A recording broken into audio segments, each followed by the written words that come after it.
welcome to another power-packed episode of the Gadgets and Gizmos show with me, Siddharth Sharma. And this is a show where we get you the latest from the world of technology. The gadgets to own, the gizmos to love, and the ones just to ignore. So let's begin and tell you what we've lined up for you guys in the next half an hour. On the show this week, Micromax comes out with its latest Canvas Hue. Is it good? We'll tell you all about it. Andrew Symonds is in the house. Lenovo's most affordable smartphone till date. Alright, that was the lineup on the show, and first up what we've got for you guys is the all-new Micromax Canvas Hue. This is the latest smartphone offering from the mobile phone giant Micromax. We'll get you a review, but first take a look at its specs. Micromax Canvas Hue is a dual SIM smartphone that sports a 5-inch AMOLED HD IPS touchscreen display. The phone is powered by a 1.3 GHz MT6582 quad-core processor backed by 1 GB of RAM. The primary camera on the Canvas Hue is of 8 megapixel resolution with LED flash, and it also has a 2 megapixel selfie camera. For connectivity, you get 3G, Wi-Fi, Bluetooth and FM radio. Canvas Hue has a 3000 mAh battery and comes at a price tag of Rs 13,500. Alright, those were the specs on the all-new Micromax Canvas Hue. Now let's tell you whether this smartphone is worth your money or not. Micromax Canvas Hue is the latest smartphone from India's biggest smartphone manufacturer. It sports a similar design line to the iPhone 4, which combines glass on the two sides, a metal frame, subtly curved on edges, and a classic candy bar shape. The 5-inch AMOLED display is supposedly the main USP of the phone, but it still just delivers 720p resolution and a pixel density of 293 pixels per inch. This is not so impressive if the smartphone's main USP is its display, but the color and contrast reproduction of the display is amazing on the Canvas Hue. It's a good AMOLED display that is bright and punchy. When it comes to the camera, the 8 megapixel camera on the Canvas Hue is just average. In proper lighting, the phone can take good photos, and in low lighting condition, it's just poor. The camera capabilities are not as good as its rivals like the Asus Zenfone, the Xiaomi Redmi Note 4G and the Eureka. The front-facing 2 megapixel camera is just useful for selfies. Micromax has a new user interface on the Canvas Hue, and it is similar to the Android skins seen by many Chinese phones, as there is no dedicated app drawer. The hardware on offer with the Canvas Hue is also nothing special. It is powered by a quad-core MediaTek MT6582 processor and runs on a 1.3 GHz system on chip. The phone has 1 GB RAM, 8 GB internal memory and a micro SD card slot. The phone lags a lot. Many smartphones with even lower specs can actually feel faster than the Canvas Hue. Performance-wise, this is not an impressive smartphone at all. The biggest USP of the phone is its mammoth 3000 mAh battery. It churns out easily a backup of 20 to 22 hours. It's impressive for a smartphone at that price tag. The Micromax Canvas Hue is a good-looking smartphone, mainly because it looks like the iPhone 4. But if you look at what's on offer with this new smartphone from Micromax, you can give it a skip for now, because there are way better smartphones available in this price range.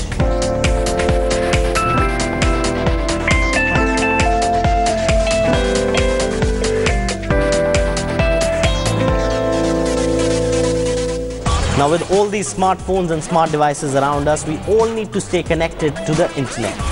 And a 3G dongle is an easy way out. And Tata Docomo recently came out with a new Wi-Fi wireless offering that has a little extra add-ons as well. Take a look. We all need to stay connected, don't we? And especially when the Cricket World Cup is on, you need instant updates on the go. So there is one product that might solve your problem. This is the Tata Docomo Photon Max Wi-Fi Duo. It looks like a battery pack, and yes it is. It looks like a Wi-Fi hotspot gadget, and yes it is.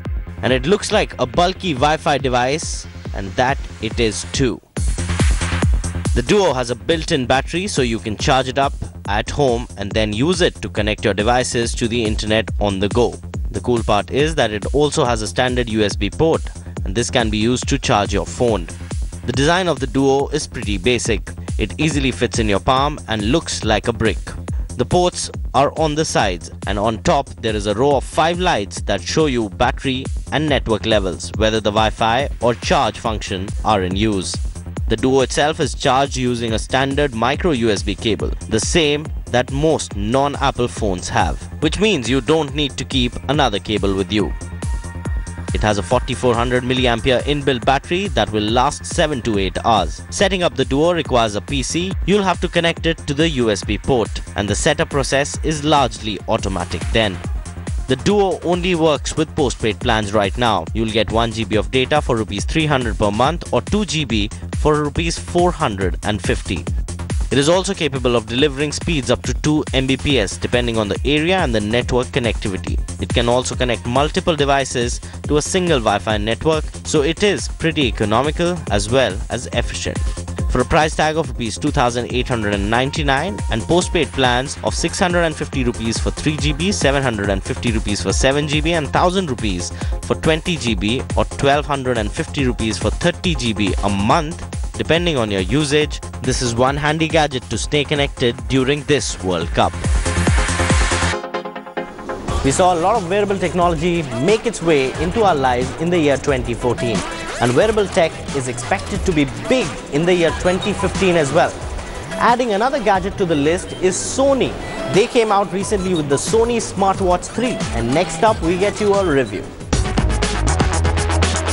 Android Wear watches are off to a pretty decent start.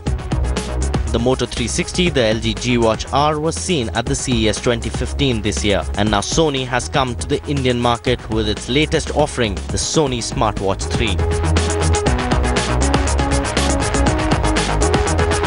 The good news is that the Sony SmartWatch 3 lets Android Wear do its thing without getting in the way.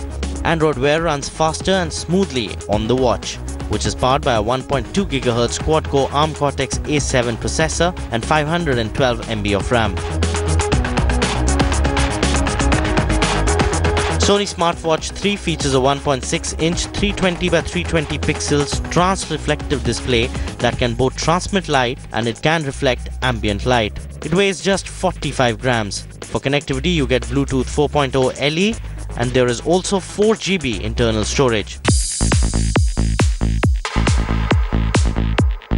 Sony SmartWatch 3 is IP68 rated, water resistant and comes at a price tag of Rs 19,990. SmartWatch 3 has the biggest battery of any Android watch to date at 420 mAh, but still just lasts 2 days at max. It lets you remotely use your Android smartphone, track your activities and log them for data analysis. The live logging ability, which Sony believes will take off in a big way when users start telling their phone everything they're doing, is another neat feature. The SmartWatch 3 doesn't have a built-in heart rate monitor, which becomes a key feature for wrist-worn devices for people who are serious about their health. Compatibility is also not an issue at all. All you need is an Android smartphone. It is an expensive wearable tech, sure, but then again, it's the best smartwatch till date that Sony has made. Now there's a new racing game that's come out on iPhones and iPads. It's called Rocket Cars, and this is one great looking game and a must-have on your smart devices. Take a look.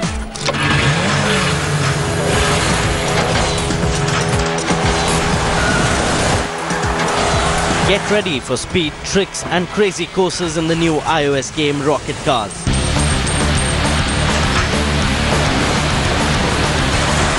It comes from Illusion Labs, the makers of some great iOS games including Touch Grind Skate 2, Touch Grind BMX and Blast Away.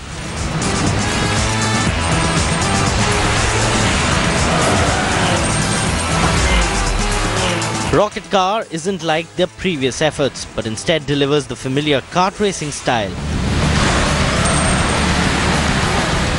You get to pilot rocket cars through killer switchbacks, wooden moving obstacles, past lava pits, and more.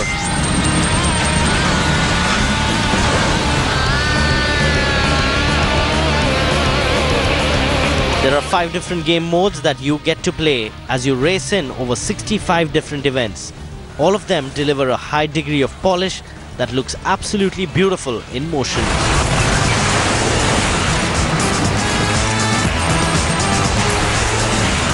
There's never a dull moment in rocket cars, and each race is relatively short to make it great for on-the-go gaming.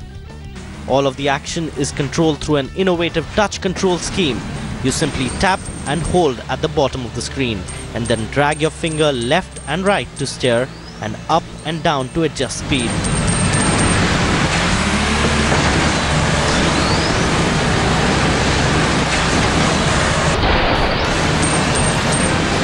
Rocket Cars is a free game on iOS for iPhones and iPads. Overall, it is an exhilarating racing experience that is jam-packed with chaotic action, making it a must-have.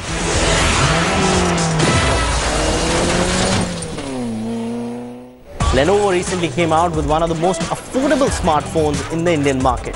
It's called the Lenovo A6000. Is it a good smartphone? Let's find out.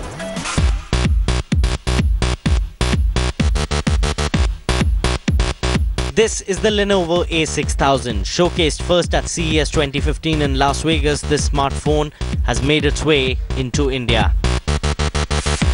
And it's just priced at Rs 6,999. Inside an all-plastic build, Lenovo A6000 had tried to keep itself beautiful and rugged. The A6000 feels quite slim and durable in hand. Weighing just 128 grams, the device feels light and looks like a superior smartphone.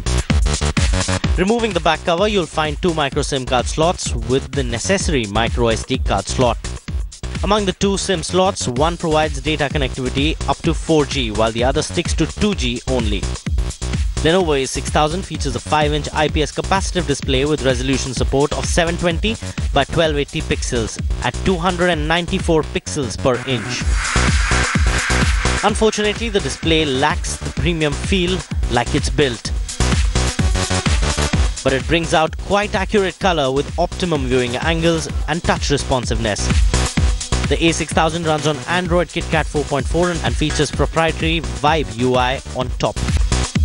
The interface looks quite similar to the Xiaomi's latest Mi UI 6.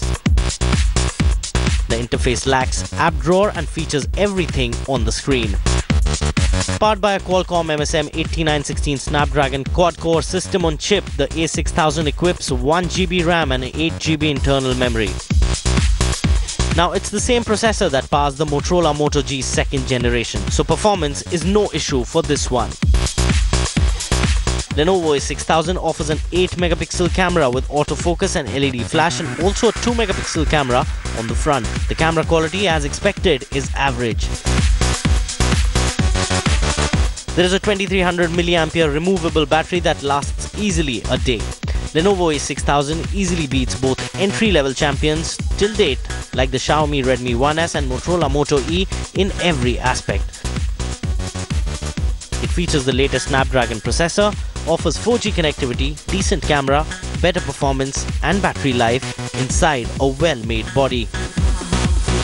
This is undoubtedly one great budget smartphone for Rs 6,999.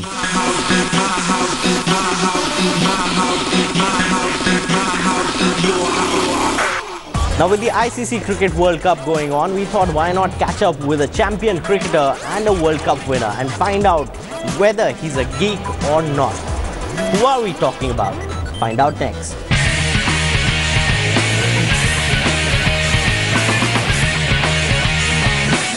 Okay, so the World Cup season is on and we've got one World Cup winning champion here with us, Andrew Symonds. So let's ask him, how technologically savvy are you? So first you tell me, are you a tech person? No, I'm terrible. I'm flat out sending an email. But I see you've been using an iPhone, so how do you go about that? Well, there's a number of apps on there which I can use, just basic stuff. I like to fish and we do a bit of farming, so weather and tides are things that are very important to me, so I can just quickly check tides and weather on my phone, rainfall, wind, all that sort of thing, so that's useful. So a lot of cricketers have been coming on the social media. So what's your idea about the social media? We don't see you there on Twitter. No, I'm not a Twitter or a Facebook man. I have an Instagram account. Okay. I just have every now and then I'll put a photo up on that or a little video. But generally, I'm not really up to speed and into all that sort of technology. Okay, so when we talk about technology, how do you think technology has helped cricket, come of age in these recent years? Yeah, well, I was fortunate enough to sort of be part of all that when that all started. John Buchanan, the Australian coach, started all that logging of balls and where they landed and all that sort of things. And it's become very, very useful. Opposition strengths, weaknesses. You can look back at your own, innings or bowling to make sure you're getting things right and improving and fixing things, or getting your confidence back from looking at something you've done well. One final question, what is your most desirable gadget that you want? Jeez. I don't know if I've got one yet. A good camera's good. A good camera. Take photos, or I mean these things do that sort of thing too. So your iPhone is good enough for your Instagram, isn't it? Yeah, but they're too big. They need to make a phone that's half that size, so I can actually put it in my pocket. That's too big. So there you go. Andrew Symonds says that phones need to get smaller now so that they can fit in your pocket, right? Yes.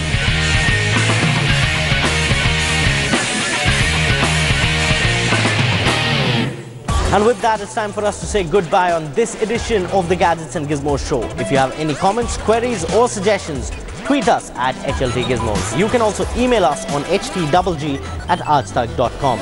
We'll see you same time, same place next week. Until then, keep loving technology and spend wisely.